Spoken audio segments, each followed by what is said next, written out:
could tell it wasn't,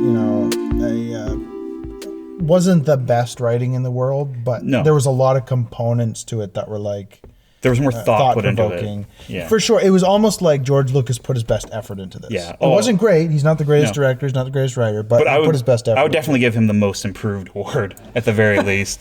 Because, watching them all in a row, this is like, he tried to make more than just, eye candy. He tried to put, some more into it. It's kind of poignant, but what's interesting, so you look at Phantom Menace, it was childish. Shallow.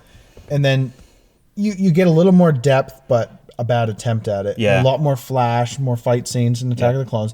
And then he improves on those two things people complain about, and he improves on it and puts out Revenge of the Sith and recovers the trilogy. Yeah. So, I certainly wouldn't call him a bad director in the sense that he's the worst thing in the world. No, I think he's just out of touch, essentially. Because he directed all of these movies. We didn't mention much about directing. He directed them and he wrote all of them. Mm-hmm. Whereas in the original, he wrote and directed the first one, then passed them off, writing and directing. Yeah. So, and he didn't direct anything since the original Star Wars when he directed Phantom Menace. So that's 22 something years where he didn't write or direct or do really anything of that caliber. And he had a lot of people throughout those years essentially praise him and be like, "Oh, you made Star Wars. You're the best." So I think it was a situation of his ego was super high, and it's been documented that when he was making these movies, no one would ever say no to him.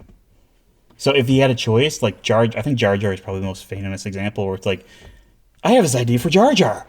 No one on the set would say no to him because he's George Lucas. Right. So I think a lot of the reason that the movies are the way they are is rust, because he hadn't directed anything in a long time, and also no one would say, "Okay, stop.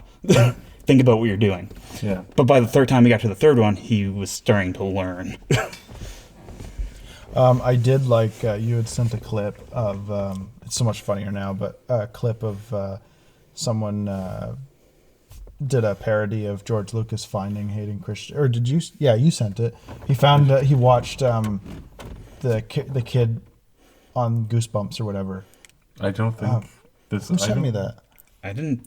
It was in our messenger chat. I thought. What was it? It was It was someone making a parody of George Lucas watching Hayden Christensen on Goosebumps.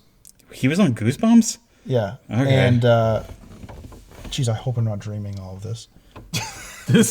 I have no clue what you're talking about. If I can't find the video, this is going to get cut. But it's I'll have to send it to you. But basically, it was Hayden Christensen sitting on there on the couch, watching Goosebumps. Hayden Christensen, George Lucas, sorry, the back of his head, watching Hayden Christensen in Goosebumps, and it's like, oh, this guy's a pretty good actor. Who's this kid? You guys are pulling something. I like his look. Wow, I'm so taken by his acting ability. I'm lever or something. I sense dark unrest in this boy. And it's like that, and there's a little dark element, and he's like, oh, I guess you can have some dark elements too. I thought it was a really good clip. I should find it. The George Lucas impressions always make me laugh because that's actually how he sounds. Yeah. Really mumbly. Yeah.